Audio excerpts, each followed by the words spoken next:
tutors, mentors, and the city with your host.com. The City Tutors presents Tutors, mentors, and the city with your host.com. Good morning, good afternoon, good evening. My name is Kevin Brown, aka .com, and welcome to Tutors, Mentors, and the City. And as I do every episode, I like to jump right in. So please give a nice warm welcome to our guest, Gabriel Brodbar. Yay! Brodbar. What kind of name is that? What does that mean? I think it's a small town in Germany. Okay. My family's Eastern European mutt, depending on the year.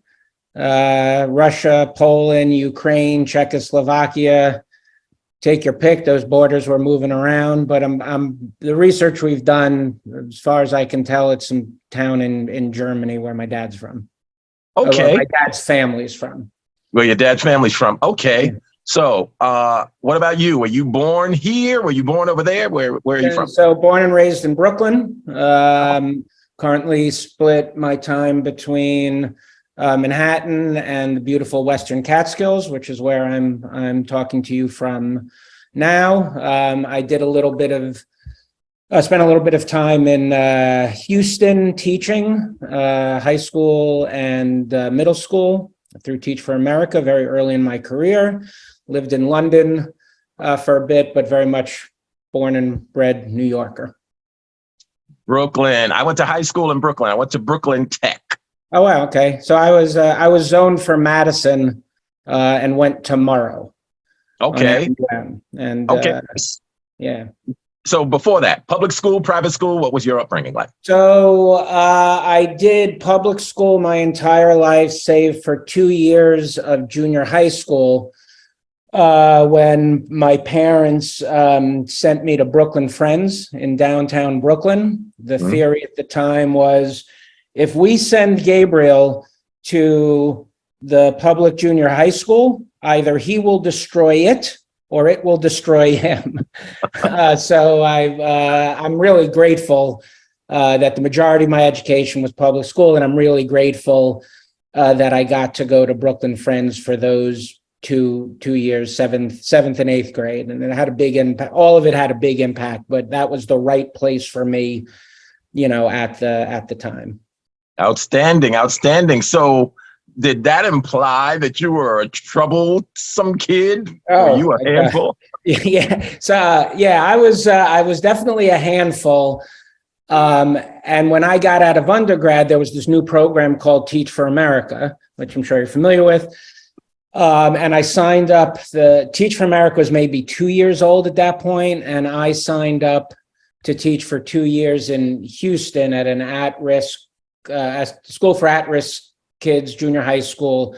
I was 21, 22 when I was teaching, and I had ninth graders that were 20. And it was, because in Houston at the time, they did social promotion all the way through high school. Wow. So these kids were stuck in really horrible schools year after year. An unbelievable, difficult experience, a great experience to have had, really established the kind of foundation for what would become my career, but it was definitely payback for all the trouble that I got paid back 20 times over. Like, I deserved everything I got. I was a pretty precocious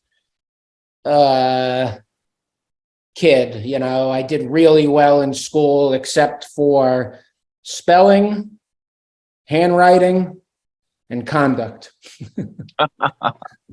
Okay. When you mentioned that social promotion thing in Houston, you don't seem like that old a man, but just the fact that existed and probably still does in this country where students are being left behind like that, in the sense of, their education, quality education is being sacrificed in the United States of America.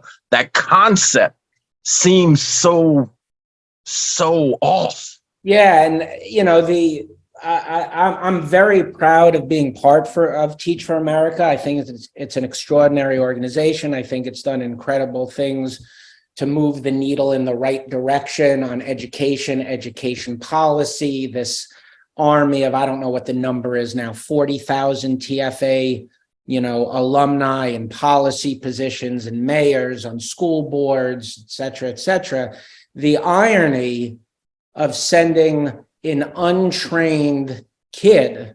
So these were the kids that needed the best teachers, right? And at the time, I was one of the best hopes, right? Best shots, because I was naive and dedicated, but they didn't need that. They needed, it's just the way the whole system shakes out. It's like the kids that need the most often get the least, And, Yes. Okay. So did you grow up with siblings? Yeah, youngest of three. Youngest of three. Boys, girls, what were they? Middle brother, 3 years older sister, 6 years older. And did you consider yourselves close?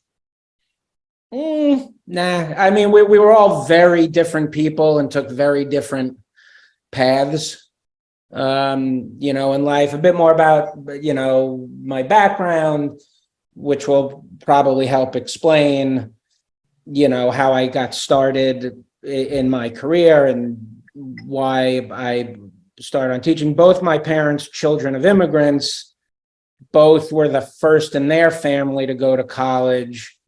Both started out early in their careers as social workers and then were public school teachers their entire lives. So very much steeped in education, power of education, the importance of knowledge, learning, that kind of stuff. And growing up, what did you do for fun? What were your hobbies? Growing up, once I hit, high school, music, guitar playing, music, bass playing, so big music fanatic, which remains till, to this day. And then, growing up in Brooklyn at the time, to date myself further, stoop ball, stick ball. I played as a kid. I'm 53, right? When I was going to elementary school at PS 255, Scully and marbles were still a thing. Right.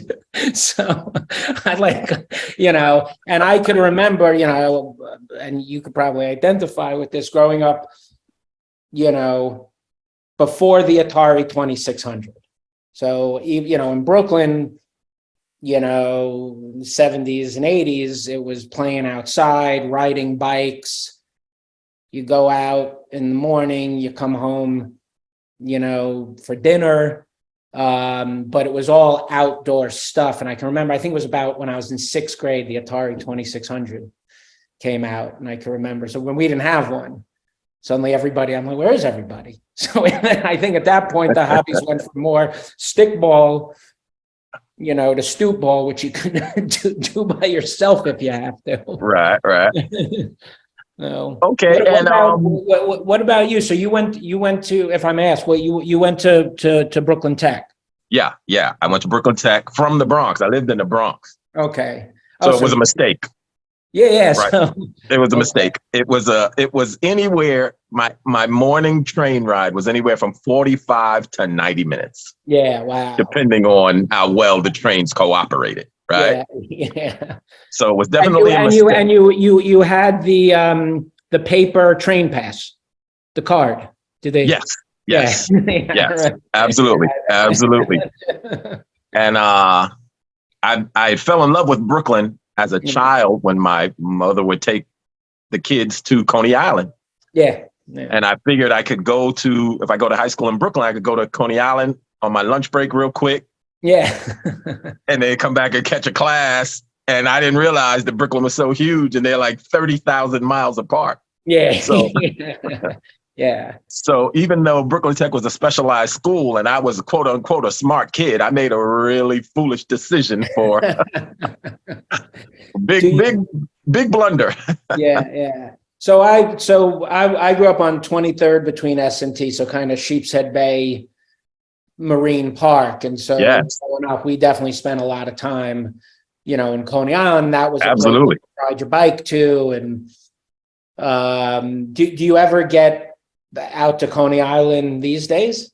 I do a lot of work at high school, so Yeah, I've actually been there to visit the camp, these schools that I yeah, do, yeah, yeah, my outreach and my workshops at. So I get out to Sheepshead Bay, yeah, I get yeah, out near Coney Island. yeah. I was there last week, as a matter of fact. Wow. Um, Okay. so I get out there quite often.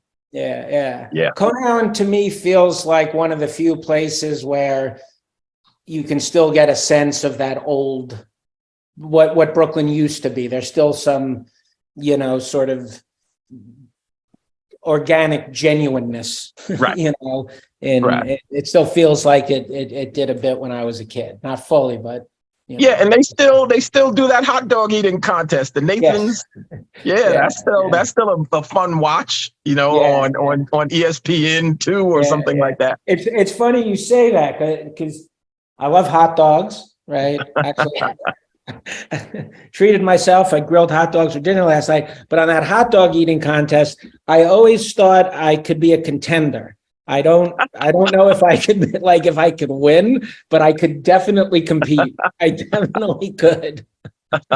Do you know the numbers they're hitting at now? Are you Yeah, aware? yeah. I forget what the last one, but when I think the very first year it was something like 9.5. And now it's like whatever, 122 or something. Yeah, the numbers So, are phenomenal now. yeah, It's like yeah. incredible. Yeah, yeah. No, I read some article that at the current rate, if it stays, in 10 years, the winner will have to do like 465. So Yeah, yeah. Memories though, memories. And that's what this conversation's about, right? So you graduated from high school and you go to college. Where'd you go? Oberlin in Ohio. In Ohio. How'd you get Yeah. there? What made a Brooklyn kid Yeah. get to Ohio? So, thanks and appreciation to my parents yet again. I wanted to go to Brooklyn College. And I wanted to go to Brooklyn College basically because I wanted to have my own apartment and I just wanted to, live like an adult. And at the time, they did the common application, right? And so my parents were like, you're not going to Brooklyn College, you're going away, which was the right thing for me, right? And I wound up at Oberlin in part because it was on the common application. And a really good friend of mine from childhood, who to me was a genius. He was the first person I knew who had a computer and was this wicked smart guy. And he got in. I was like, oh, so it must be a good school. Checked the box on the common application, and wound up there. And it turned out to be the perfect place for me. 2,000 students, hardcore liberal education, great music department. I couldn't get in the conservatory, but I could be in bands with really great, musicians way above my pay grade. And yeah, I really lucked out. I just got a great education, made great friends, had a great college experience. The school really reflected, my values. I learned a ton. I feel very fortunate that, I landed in the place that turned out to be really perfect for me, which isn't to say that the process was completely random. We visited different schools, and stuff. And it was understood growing up, that whatever college you get into, we'll figure out a way to make it work. Right. And so again, unbelievably lucky, I got a little, loans, New York at the time. I don't know if you can still get a Regents diploma, but that came, with a little bit of cash. I worked, while I was there. But like I said, really, really landed in the right place for me. And then when I graduated, I studied philosophy and history, and I'm like, okay, that, and at a time, a token will get you on the train. What the heck am I supposed to, do with this? I had explored the possibility of pursuing philosophy, but I was worried, look, you think about this stuff too much, you're gonna drive you a little crazy, right? So, both my parents were teachers, as I mentioned, and this new program, TFA, had started, and I thought, okay, let me throw my hat into the ring. I didn't think I'd get in, but thought, this would be a good place to start. I kind of had this image of, my grandparents came to this country and they were able to achieve this and put their children in a place to achieve this, right? And that, okay, now it's my responsibility to try to achieve, this. And I thought, okay, public education, what a great place to start. If I go the education route and I'm following, that path, well, however valid or invalid it is, all right, maybe, wind up, teaching at a university. And what it wound up doing was putting me on a path that was very much focused and dedicated to marginalized, disenfranchised, zip code is destiny folks, and staying on that path, but trying to find career opportunities that would afford me opportunities to have larger and larger impacts on more and more folks. And to start in that classroom and get to know, these kids, and, and the running joke, people can't, see this, but you and I go to the same barber, right? When I started teaching, I had a beautiful long head, head of long, beautiful curly hair, and look what they did to me. But the kids that I met, and got to know, and I became much less interested, in what the educational challenges were when I realized all the other challenges that were creating the educational challenges. Right? Kids coming to school hungry, unless you address that, you could be the greatest teacher in the world, you can be the most dedicated student in the world. You gotta, there are all these other things going on, and being, young and, naive and full of energy, that was all an asset. So I became very involved, and it really became, a 24/7 job, because, you would teach all day, and then you would come home and you'd have to try to get in touch with parents for those kids that had parents, or those kids' parents that had phones, right? And to deal with that stuff, and then do your lesson plans, and then you go to bed and you dream about the kids, right? And then you wake up, and at it again, and come the weekend, you're doing lesson plans, or you're taking, the kids out for some activity, which was really an excuse to go to a diner, kind of thing. So, but became much more kind of focused on what's all this other systemic stuff going on.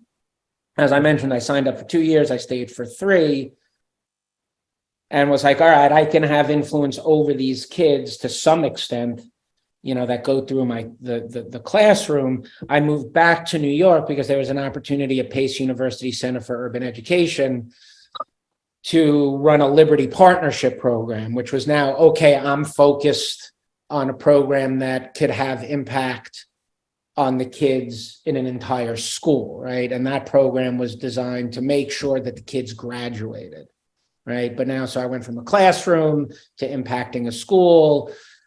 Then I did an Upward Bound program, which was focused on getting first-generation minority students to and through college, right? So now I'm impacting kids across the 5 boroughs. And, this was 94, 5, something like that.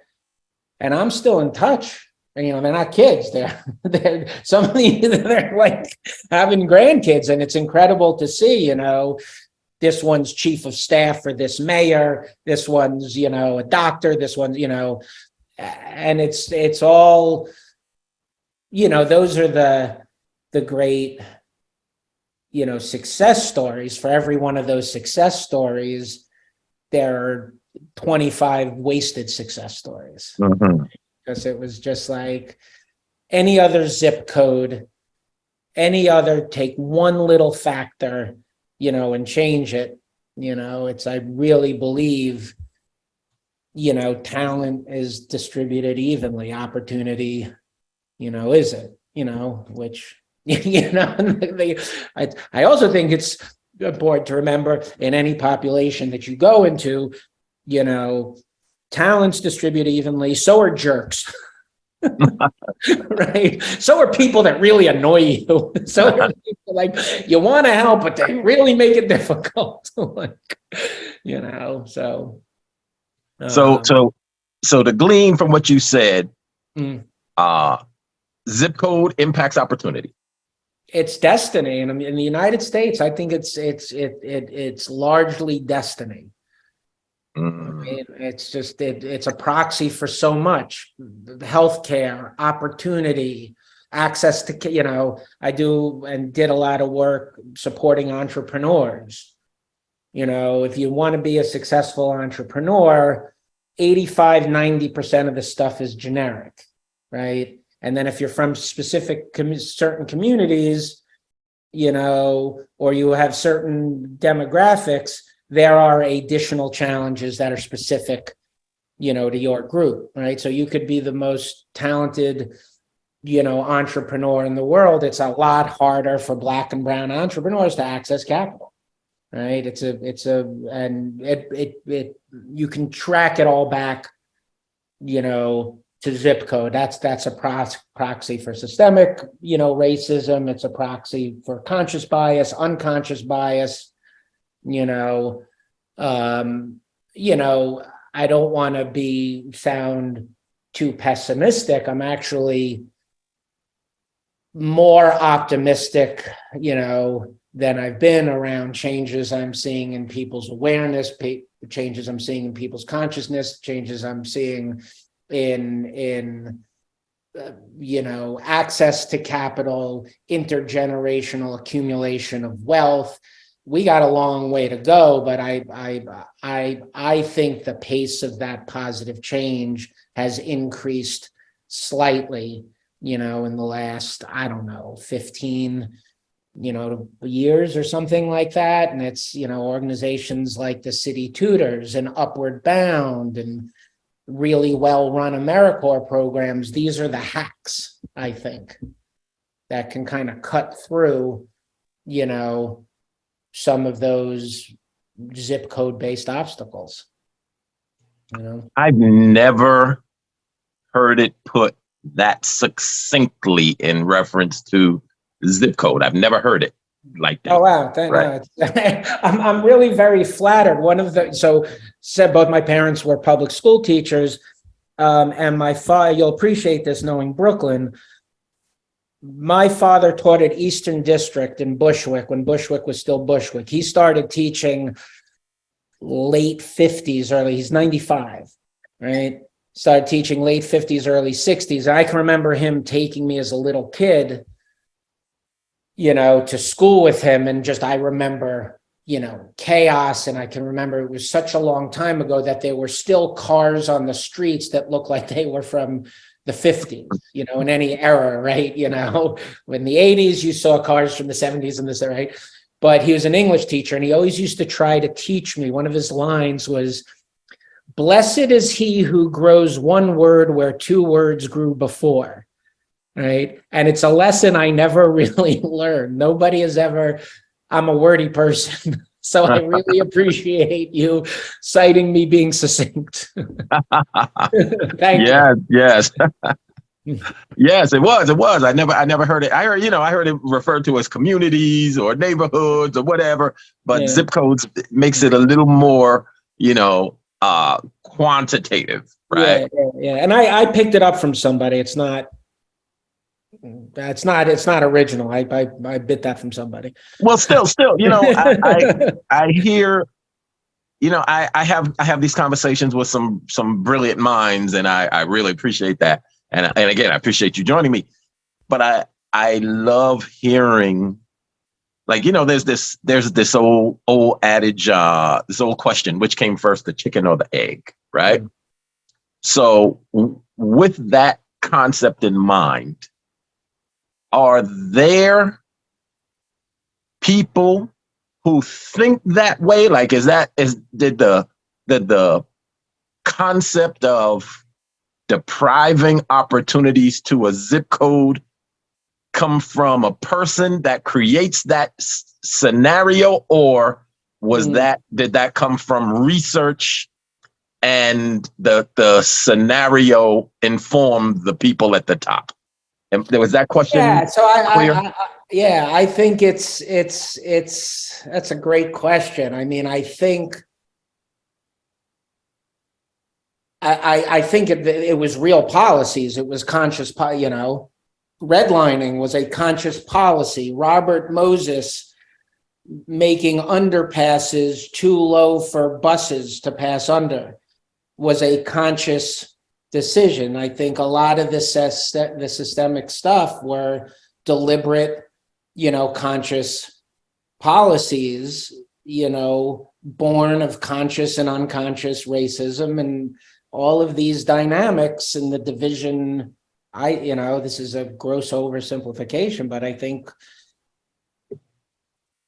most, if not all, of the social challenges that we're facing today, the divisions in this country, this, painfully depressing march towards fascism that the country seems to be, taking, it all goes back to the country's original sin. But I think, and it's funny because over the course of my career, when I, so I did the teaching, I then did Upward Bound programs and AmeriCorps programs, the Liberty Partnership program, really great work. I was super proud of it. I then got interested in all of this stuff is interrelated, and all of it's comes back to this notion of, a zip code and the opportunities that you have based on zip code, the opportunities you have and don't have based on zip code, and the opportunities you have and don't have based on, race, right? So growing up in Brooklyn, I did things that I'm going off a tangent here, I'll get back to that original point, but I did things that a lot of other people did that faced consequences that I didn't face, right? Being a white kid, just period, the end. There's just no, and I once had an interaction, with a cop where it was blah, blah, blah, I'm not going to bust you. You're young, you're cool, you're white. The cop actually said it to me, right? And at that particular moment, I did not make a stand, right? Because I'm just keep your mouth shut, right? But, I became very interested, and I saw a lot of these kids in Houston, and I saw a lot of these kids in the Liberty Partnership and Upward Bound programs, kids who get caught up in the foster care system, right? And so I started working at ACS, and that's where I cut my social entrepreneurial teeth. I didn't know that's what it was called at the time, but I became really obsessed with kids being discharged from the foster care system to independent living and winding up dead, in jail, psychiatric hospitals, or homeless, right? So I was able to, again, being still relatively young, still having some hair, still being very naive, I'm going to change the system from the inside. And I created this Office of Housing Policy and Development and got all the supportive housing built and I'm getting back to the point we were just on. And so along the way, I got a social work degree. And I can remember being in a social work class and getting into a debate. And I was proud of this. My nickname in social work school was Gabriel X, because I was contrary. All right, whatever. Now I'm going to argue with this. I'm with this, right? But I didn't realize how conscious the dynamic was. And I can remember getting into a debate with somebody.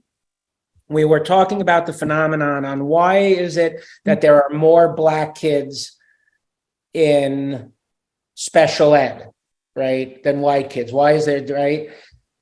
And I didn't, growing up in Brooklyn, all the time I had spent, in direct service to kids, at the time, didn't fully understand how conscious it was. And I can remember saying in this debate, what, you think that the Board of Education gets together in the morning and they got an agenda, and the first agenda item is keep Black people down, and they discuss it, oh, I know, we're going to put more Black kids in special ed. And I'm like, that's ridiculous. And at the end of the day, okay, yes, it doesn't play out like that, right? That's not the step, right? But that's essentially what's happening, right? And so I was very much at the time, it's a dynamic, it's not a conspiracy. And I think the reality is it's a mix of both, right? That there are the conscious and unconscious bias drove, and hopefully to a lesser extent still drives. But I think it's both. And there's no doubt that, it's, I think, well researched and well documented, certainly around access to capital, access to mortgages, access to mortgage rates, not being right, that all that stuff was just straight conscious. We don't want these people in these neighborhoods. Mm-hmm. Right. And then, going back to the irony of teaching at an at-risk school in Houston, Texas, where the kids needed the best teachers and the most experienced teachers and the most trained teachers, and they got a kid, fresh off the farm, right? And I'm proud of the work I did. You know what I mean? It's the same thing with school funding to this day, right? Where it's property tax based, right? So you're in its own school with low property values, which are in part and low because people can't get mortgages and they're not given access to the tools that allow that intergenerational accumulation of wealth. I think it's mortgages. I think it's access to banking products. I think it's access, to insurance. All of that stuff is unquestionably, these are policies driven by this goal, and again, it feels to me, right, but I'm not living it the way people are living it, but it feels to me like things are, I hope, moving in the right direction. But right, okay. So you hit the several points as far as your career path. So you got your social workers credentials. Yeah. Then what? I actually thought I wanted to be a therapist, and God, it keeps kind of going back to the same thing. So I thought I wanted to be a therapist. Second year, so when you're in social work school, each year you do a field placement, right? When you get your master's and you put 21 hours a week, it's kind of like a residency. And I wound up as a therapist at this very well-respected psychotherapy institute that saw a lot of Medicaid clients, right? And had a caseload, and was the exact same thing. Here were folks couldn't afford therapy, but for their Medicaid, right? And they needed the best, most experienced therapists, right? And instead, right? So I had a real issue with this isn't okay. And I could remember, one client, 65-year-old Puerto Rican woman, right? I've got no cultural, yeah, well, growing up, my best friend was Puerto Rican. I hung out in Puerto Rican neighborhood, whatever, right? She needed a therapist that looked like her, right? Right. Right. And we're doing a session, and the words that almost came out of my mouth were, wow, you should really go talk to somebody. Right. And I'm just like, shit, excuse me. That's me. So, I got the social work degree.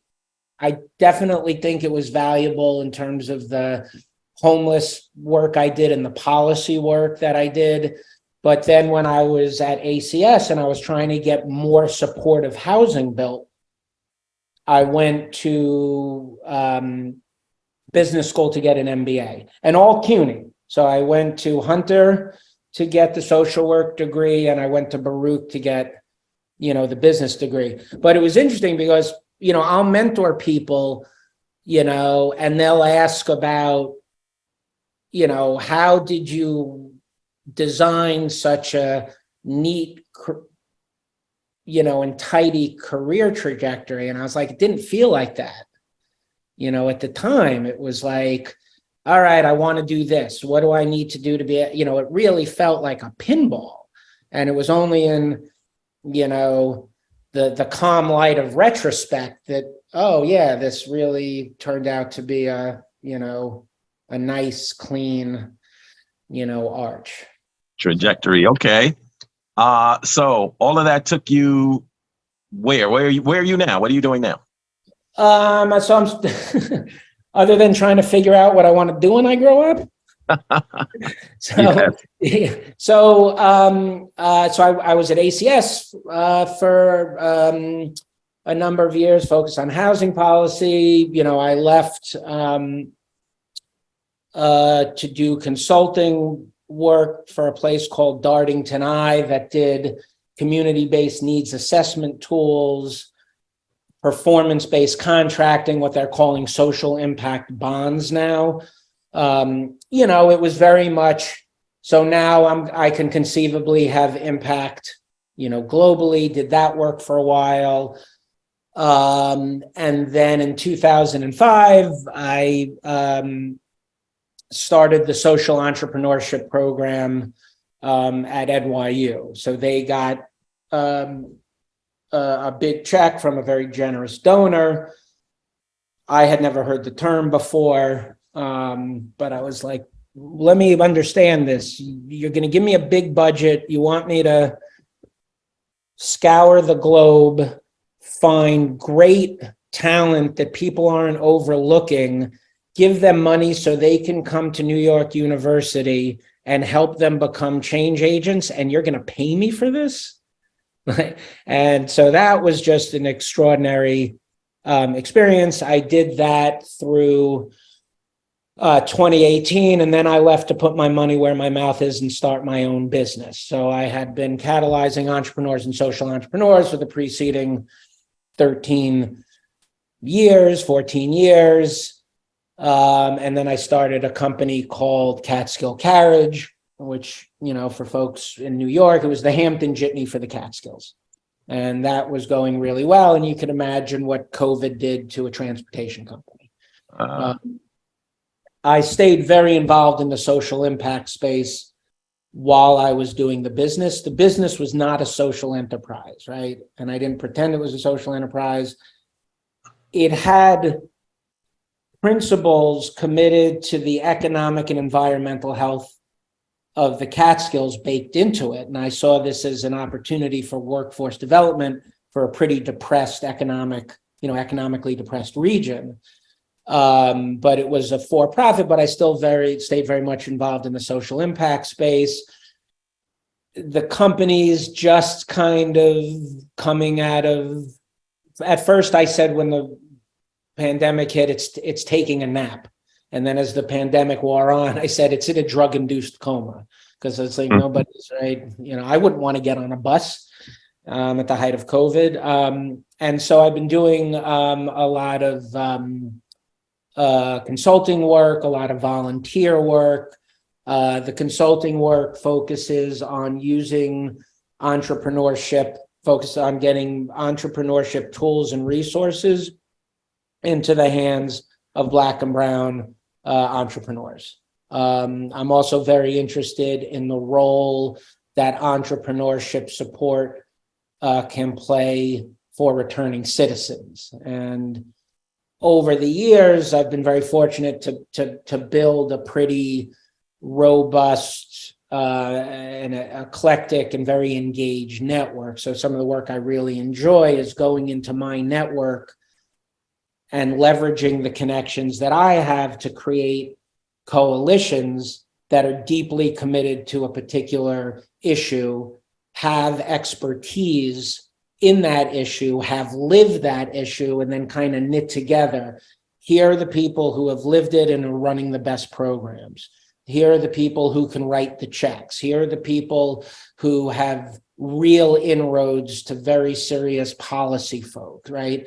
And kind of, what role can I play in putting that, together to move the needle for, particular groups that, but for the opportunity, they could be anything. And that's the kind of stuff that, and I'm triply blessed that I have a wonderful and beautiful wife that, supports what I do and believes in it as much as I do and isn't making me go out and be a lawyer. Yes. Okay. That sounds like a wonderful journey. So, right now, you had mentioned in the beginning that you are in the Catskills now. Is that where you spend most of your time? It's pretty much split, like half and half, a lot of, back and forth. And it's funny, I'm sort of at most at peace, I think, here. It's beautiful and it's nature and, it's very serene. And I always get a little bummed out when I leave. And then I get back to the city and I'm like, the city's awesome. Like I'm really lucky. Like it's really kind of the best of. How do you get to the Catskills? You drive? Yeah. How long a commute is that? It's 2.5 from Upper West Side. And I remember, so I'm a stand-up comic, so I'm a fan of Mrs. Maisel, right? Yes, exactly. So, and they had, back in the days, the Catskills was a booming place, and Mrs. Maisel represents sort of the arc when the young people stopped wanting to come and such. Yeah. So are there still resorts like that out there, or those resorts turned into private homes? Yeah, so I'm so psyched you brought that up. So yeah, it was known as the Borscht Belt. That was the kind of original, heritage, and it became the Borscht Belt because Jews weren't allowed in the other country clubs.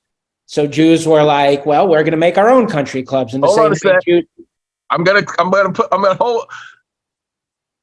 stop you for a second. Mm-hmm. I'm a stand-up comic, mm-hmm. and I'm in a master's program at City College, mm-hmm.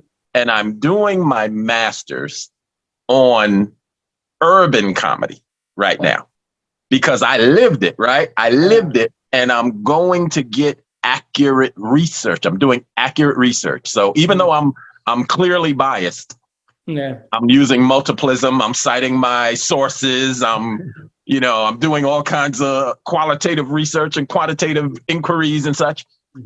So in my journey, in my research, Bill Cosby comes up, Nipsey Russell, Dick Gregory. May those two rest in peace. Absolutely. But those African-American icons of comedy come up. Yeah. Now that's specific to my research. Now you just said something that went, wait, what? Right? So you said the Borscht Belt was created because the Jewish comedians, say that again? No. So Jews in the city, right, that wanted to get away in the summer and that could afford to get away, right? Yeah. Could not get into the WASP country clubs. Neither could Italians, right? So there, and I don't know what the word is, but there were enclaves of ethnic enclaves in the Catskills of city folks that were Italian, that were Irish, right? The Borscht Belt was a big one, right? And when we're done, I'm going to want your mailing address, because one of the things I created for my company for Catskill Carriage was I had these borscht belt buckles made. So I'm going to send you a belt buckle that's got 2 cans of borscht on it. Wow. So I would love it. But that was the dynamic. So Jews from Brooklyn and Manhattan and Queens and the Bronx, not so much Staten Island, would come out and create these resorts, bungalow communities that started to grow and became these big Kushners and all these places. The resorts are gone, right? They remain part of like the myth and the vibe, of the area, and you can still see like the old signs and stuff. The area has enjoyed an incredible renaissance, which is why, I started the company. So I bought my house maybe 15 years ago, and maybe about, I don't know, 10 years ago, when I would pick up my wife, my then girlfriend, now wife, who would take a bus from Port Authority to Monticello, these are all economically very depressed areas. And I started noticing people being picked up at the Monticello bus station in Land Rovers and Maseratis. I'm like, something's going on here, right? And then I started doing more and more research. So there are definitely hipster boutique hotels now, right? Livingston Manor which is one of the towns in the Western Catskills, which was kind of the epicenter of the economic renaissance of this area, is now tragically hip and largely unaffordable. And you feel like when you go there, you feel like you're walking around in a freaking Instagram post, right? Like, on the kind of cultural comedy side of things, the big venue here is Bethel Woods, which is where Woodstock took place. And that's an awesome place, for music. And about, 12 years ago, don't quote me on the timing, it reopened as this major, beautifully redone, concert venue. They occasionally do comedians. But it's more, kind of, music, focused. Right. So, it's not, what do I call it? So back in the days when it was called the Borscht Belt, it was typically a certain group. It's not like that anymore. Correct. Yeah. So it's, it's much more diverse, right? There's a big, as you drive from Manhattan through towards the Western Catskills, there are large Hasidic enclaves, right? And there's all kinds of tensions between locals and those communities, but that old school, Jewish resort world is gone. Okay. But it's what's neat when you look back at the history, right? So Tyson used to train out here, right? Oh, yeah. I think it might have been, I have to look it up, but Wilt Chamberlain was a waiter at Kushner's, and so how the stuff, and it was the Henny Youngman and Joan Rivers, I'm drawing, blanks, but a lot of those old school, and it's where Liz Taylor would come to have her affairs, Right. So, but that, yeah, it's now this mix of like, old school multi-generational locals, and eclectic, diverse hipsters. Right. Okay. So, you said you bought your house 15 years ago. Did property values quadruple over 15 years? Is that what happened out there? Yeah. No, and I lucked out, because during COVID, especially, and we're not out of it. And unfortunately, the numbers are not moving in a good direction, but that's a conversation for another time. But at the height, people were buying places sight unseen for cash, for ridiculous, amounts of money. It's big enough and sprawling enough and hard enough, meaning, all right, if I'm from the city and I buy a place here, I've got to drive 45 minutes to a grocery store, that the dynamics of gentrification in tight neighborhoods, in the city doesn't quite play out the same way, right? It's still definite, if you're a local who's lived in Livingston Manor your whole life and you've rented your whole life, things got a lot harder for you, right? That being said, you almost certainly have a car, so okay, I can't afford to live in the town I grew up in anymore, but I could go a town over, right? But so, I think it's the geography that, kind of, what's the word I'm looking for? Mute some of the dynamics of gentrification that you saw in Bushwick and Bed-Stuy, and right, it's just there's no place to go, kind of thing. But it's changed a lot since I bought the place, and it's changed a lot since the pandemic. Right. Okay, so we discussed a lot of things. We went through a nice journey. Yeah. So I'm gonna hit you with my 3 final questions. Okay. What is the best? Nope, I just remembered. I made a mistake. 5. I got 5 closeout questions. But before we do those questions, can we talk a little bit about your comedy for a second? Yes, sir. So I'm a huge fan of comedy. I think it's, especially comics that use their comedy for social change and social comedy. And sort of Dick Gregory is, sort of the leader of that whole movement. I was lucky enough to get to know one of his daughters. Okay.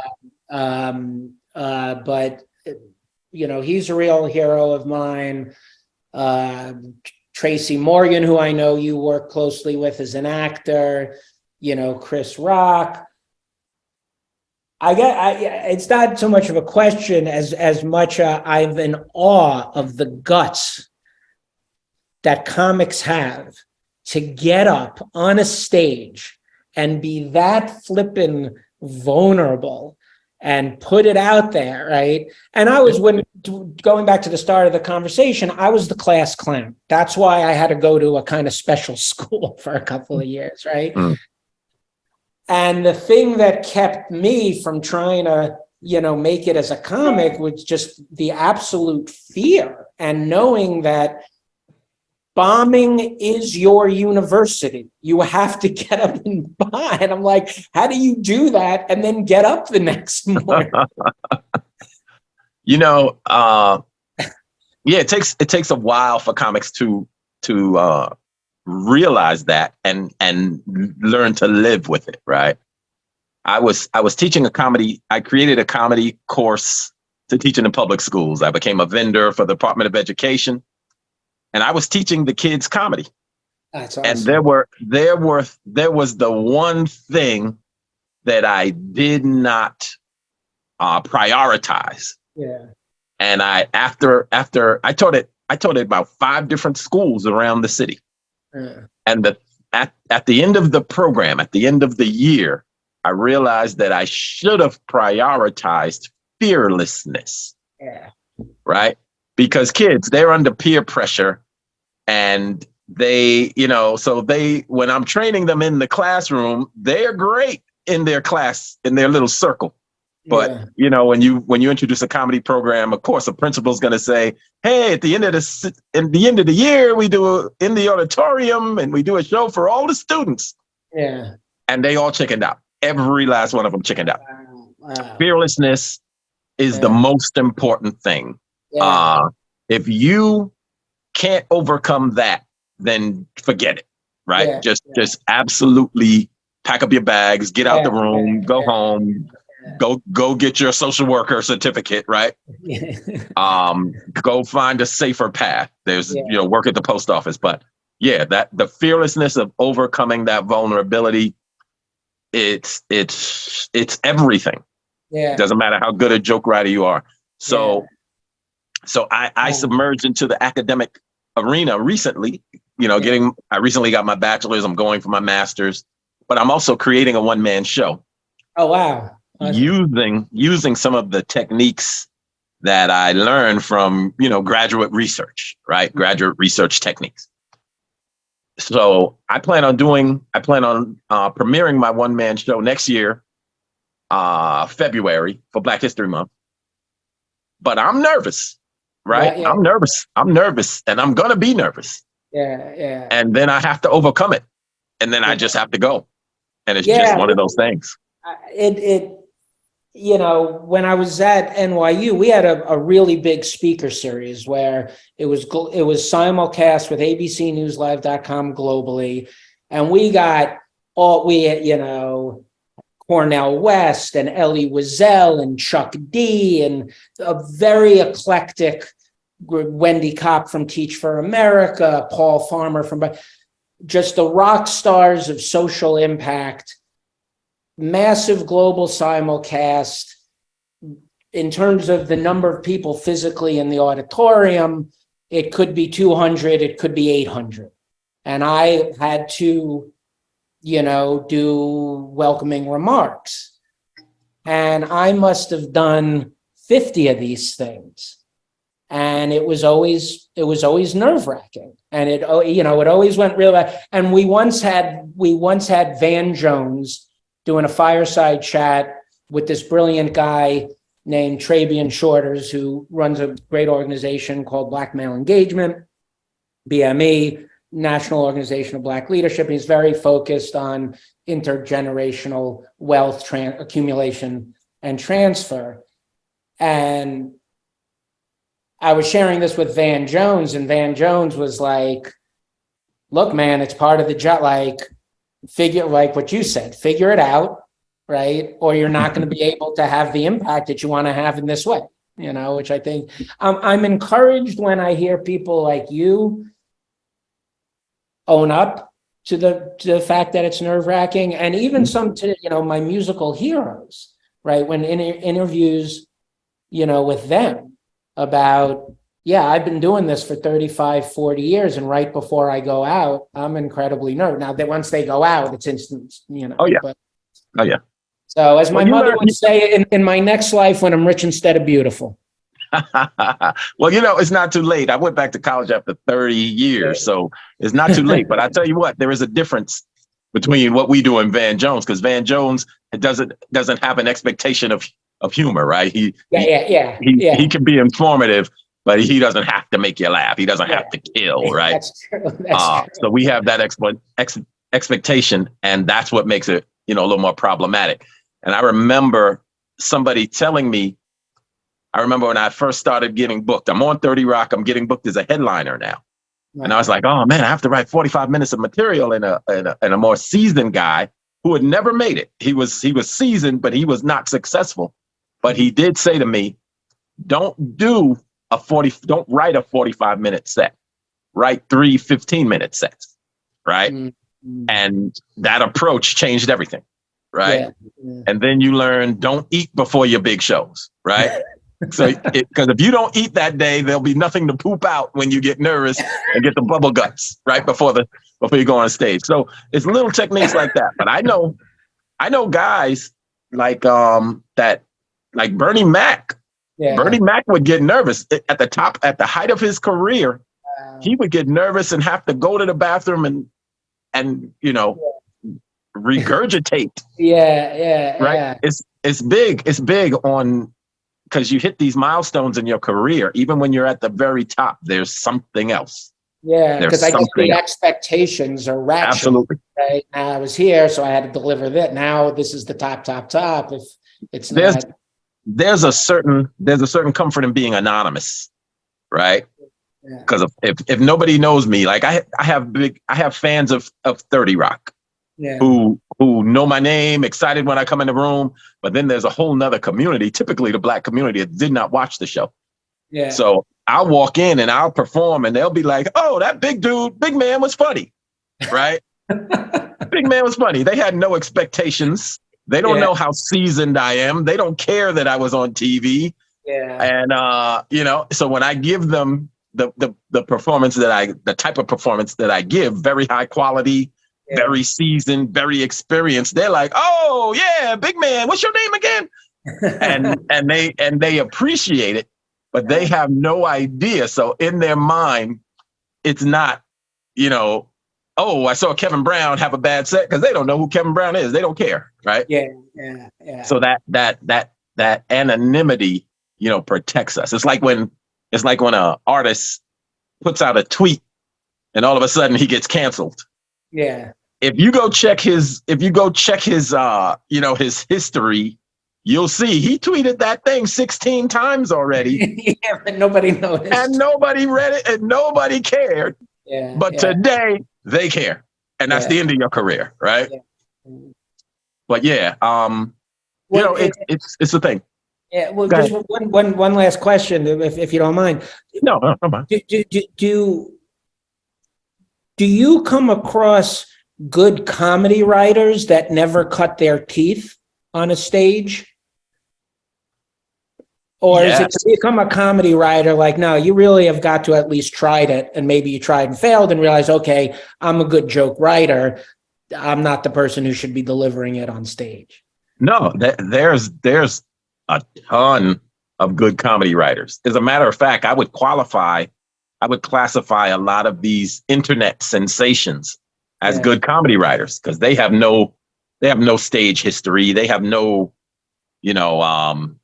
resume as far as comedy clubs go, but they write these sketches, they write these 7-second or 30-second stunts, and now they have 100 million followers. And because they have those followers, they're now migrating to the comedy clubs because they can put out, a little flyer and, 1,000 people will show up and they'll fill the seats. Wow. But they don't know the cadence of comedians and timing and, laughs per minute. They don't know the fundamentals of comedy, but they find a way to muddle through. But I have a lot of female friends who are hilarious. Yeah. Hilarious. And they'll never think to be a comedian. They're nurses, they're teachers, they're in the medical profession, and they're hilarious. Yeah. Off stage. Yeah. I have a lot of people like that. So there's a lot of very funny people who want to be, secretly want to be comedians. Yeah. And they just, haven't taken the leap. Yeah. Yeah. No, it's the fear factor. It's Absolutely. It's big. It's huge. Yeah. It's huge. Sometimes I ask myself, is it worth it? Because like this one man show that I want to present is very important to me. It's very powerful. It's hilarious on paper. Yeah. But I'm the type of guy that I'll say, yeah, I want to do the show. And I say yes to everything. And then now it's the day of the show.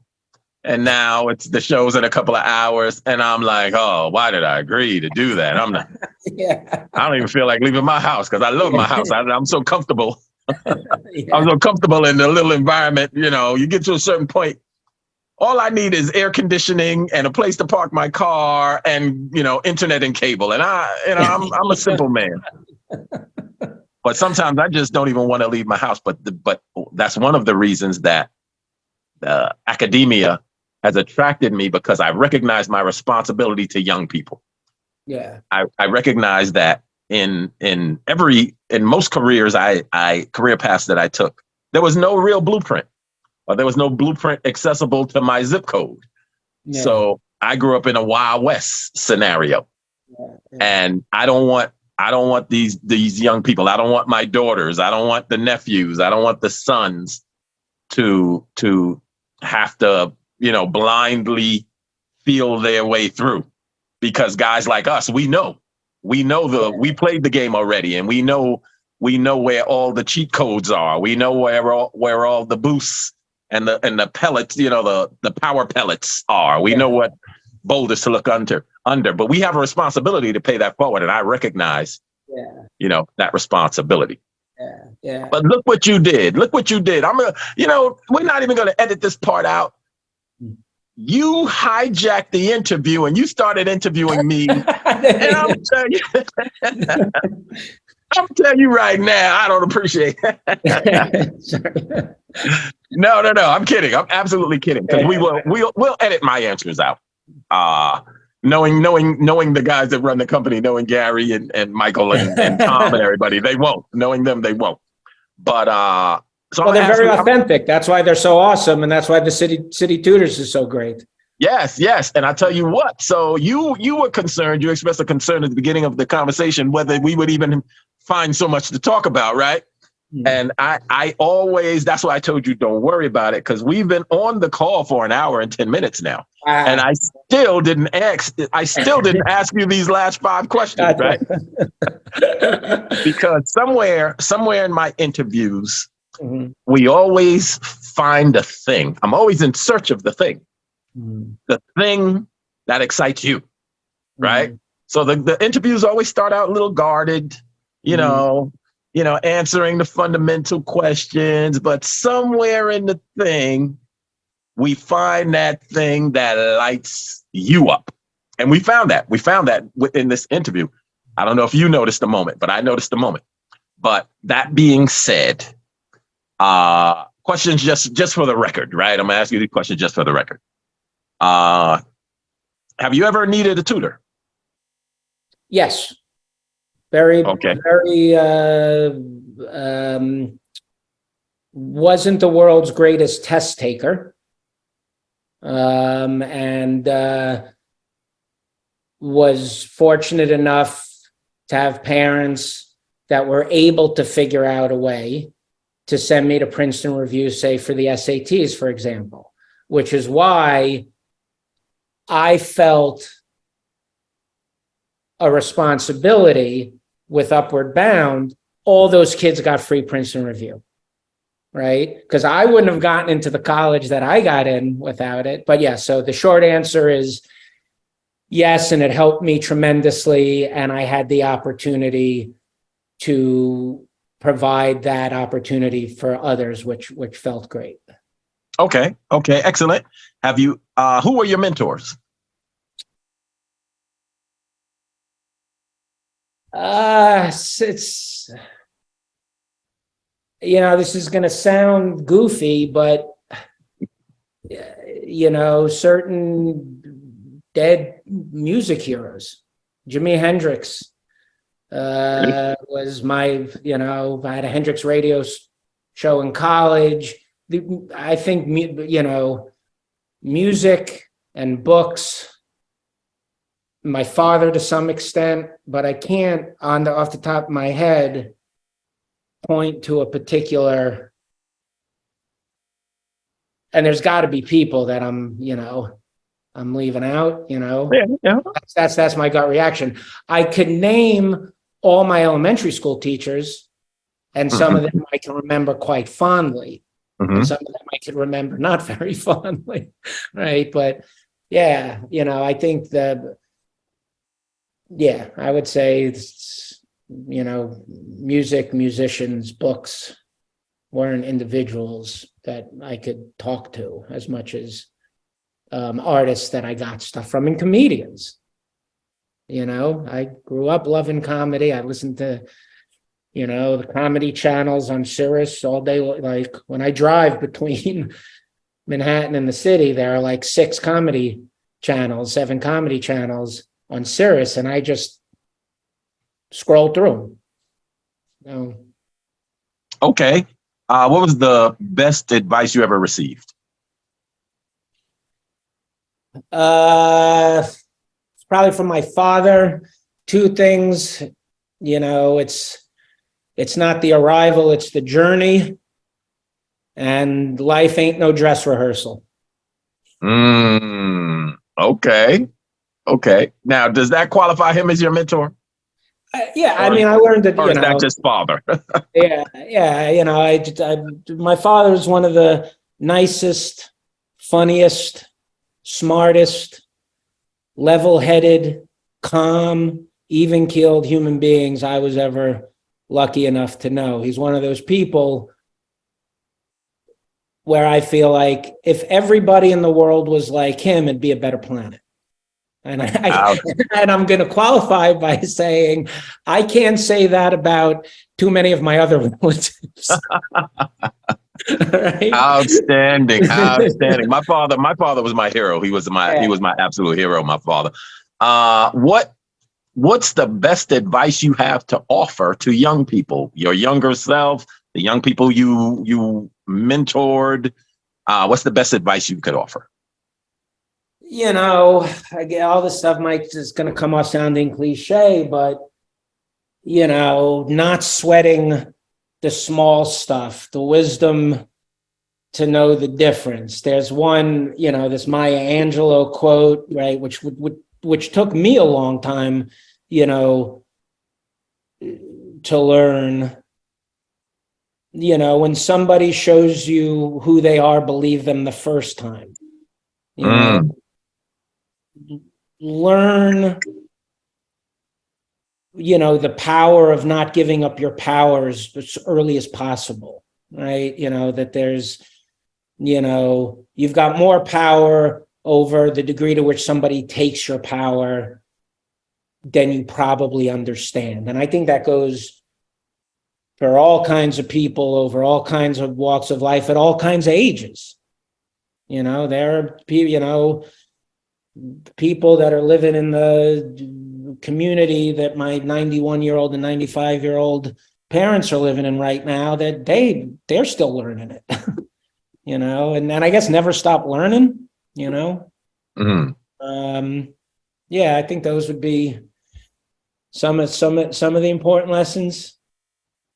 Okay, great. So I have this. This is the last question, right? But before I ask the last question, you do something. Mm-hmm. You've done it several times in the interview. You said, I asked you the question, you said, this is going to sound goofy, or I don't want to say that because it's going to be, what is that and where does that come from?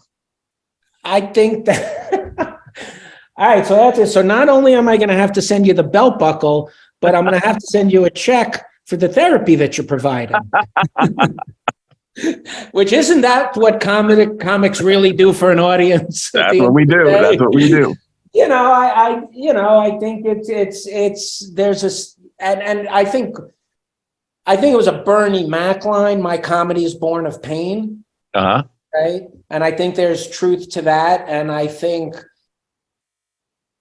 in me, it manifests, in this sort of, I got to qualify this so it comes off a certain way, right? So, I think it just comes from whatever drives impression management. I'm trying to be transparent and vulnerable, but I don't want to be too transparent and vulnerable. Okay, that's fair. That's fair. I appreciate But that answer. I appreciate, you know, I appreciate you making the observation. Maybe I would have preferred that you kept it to yourself. Yeah, but you shouldn't have hijacked my interview and asked me all those Fair questions. enough. Fair enough. Fair enough.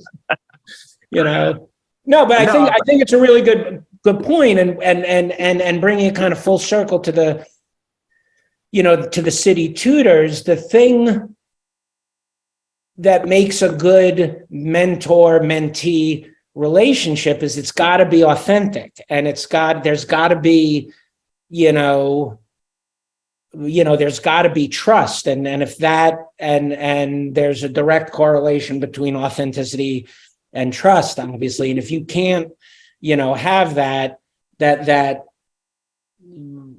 impact that the mentoring is going to have is going to be pretty, you know, I think, you know, limited. So, you know, for folks that might be interested in I want to learn more about the city tutors, and I'm interested in becoming a mentor, a mentee, being able to bring that authenticity, I think, to the table, and being comfortable with not having all the answers, and all of those are, you know, I think, good factors that can help contribute to having a real impact. And then also just recognizing you're going to get as much out of this. This is a two-way street. You're going to get as much out of the relationship as, you know, anybody that you're supposedly trying to help, like, but you're gonna, like. absolutely, great response. It might surprise you to know that out of the 9 other interviews that I've done before you for this podcast, you have just passed the longest interview, right? So they typically no less than 40 minutes. Okay. Like 42 minutes was the shortest. Okay. And then I had one that went about an hour and 10, hour and 15, but we're there. We've hit that. So surprising. It might be a surprise to you that you engaged so long and you gave me such incredible answers. And we absolutely hit the moment, right? We absolutely hit the moment. And that's, your answers represent why I enjoy doing this so much. Because in my mind, people like you are the unsung heroes, right? I'm celebrated because I got a job on a TV show. So what, right? But there are people like you who recognize your responsibilities, are on the front lines of helping young people, helping the future of the world, not just our state or our country or our nation or whatever, but the world. And those people need to be celebrated. And this is my individual celebration, because I really appreciate, the work that you do, the work that City Tutors does, the work that the volunteers do. Because I always say, if we lose money, we can get money back. We can make more money, but we can't make more time. Yeah. So when people give their time, it's the most valuable, other than our kids, it's the most valuable, asset that we have. Yeah. So I really respect that. And I appreciate you giving me so much time for the interview. Yeah, so this is great. I love this. Yes, thank you. I'm glad. So the last question was going to be, you kind of answered it when you pivoted, but the last question is there anything we left out? You could download my music at, no, I'm kidding. I'm going to do a plug. If anybody would like to buy the belt buckles, please. You want to do a plug? You can do a plug. No. If I was going to do a plug, it would be for City Tutors. I'm thrilled to be part of the organization. I'm thrilled to have the opportunity, to do the work. I think the world of, Gary, and when you come across somebody, who's doing great work for the right reasons and happens to be wicked smart and focused, and I don't think really sleeps, that's somebody you want to support. And so if anybody, who's listening has been considering doing this kind of stuff, either as a tutor or as a mentor, you couldn't be part, you couldn't ask to be part of a better organization with better leadership. It's just, this is the, Here. Absolutely. Absolutely. So that being said, I want to thank you so much for your time. Thank you for joining me on the podcast, Tutors, Mentors, and the City, and Dragons. I want to say and Dragons. That's what I wanted to call it, right? I wanted to call it Tutors, Mentors, and Dragons. And nobody else liked that idea, but I think Dragons makes it real cool. So so every once in a while I'll throw Dragons in there just for my own personal satisfaction.